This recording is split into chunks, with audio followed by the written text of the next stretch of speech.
সাম if, নির্দিষ্ট শর্ত সাপেক্ষে যুগের ক্ষেত্রে সাম ইফ ইউজ করছি।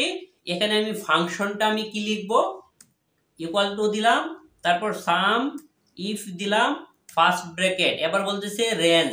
তাহলে আমি রেঞ্জ কি নিব, আমি যেহেতু বের করব হচ্ছে কুলার, তাইলে আমি হচ্ছে এখানে প্রোডাক্টের রেঞ্জটা নিব। তাইলে A5 থেকে নিয়ে আমি রেঞ্জটা দিচ্ছি A6 পর্যন্ত, তাইলে কমা দিলাম।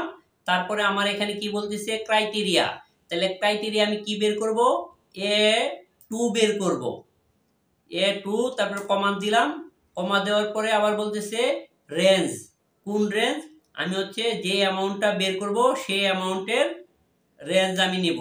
তাহলে আমি এটা রেঞ্জ দিলাম, নেওয়ার পরে এখানে দেখেন B5 থেকে B16 হয়ে গেছে। এবার হচ্ছে আমি কি করব, আমি ফার্স্ট ব্র্যাকেট ক্লোজ করে দেব। এবার যদি আমি এন্টার দেই, তাহলে এখানে দেখেন কুলার সেল আসছে 1,21,70,000।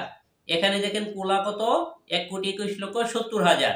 এখন আমি এই পার্টিকুলারসে যে আমি যদি কুলার পরিবর্তে অরেঞ্জ লিখি, এখানে দেখেন ডাটা চেঞ্জ হয়ে গেছে, চেঞ্জ হয়ে 73,02,000 এই ডাটাটা দেখেন, এই যে এই ডাটাটাই চলে আসছে।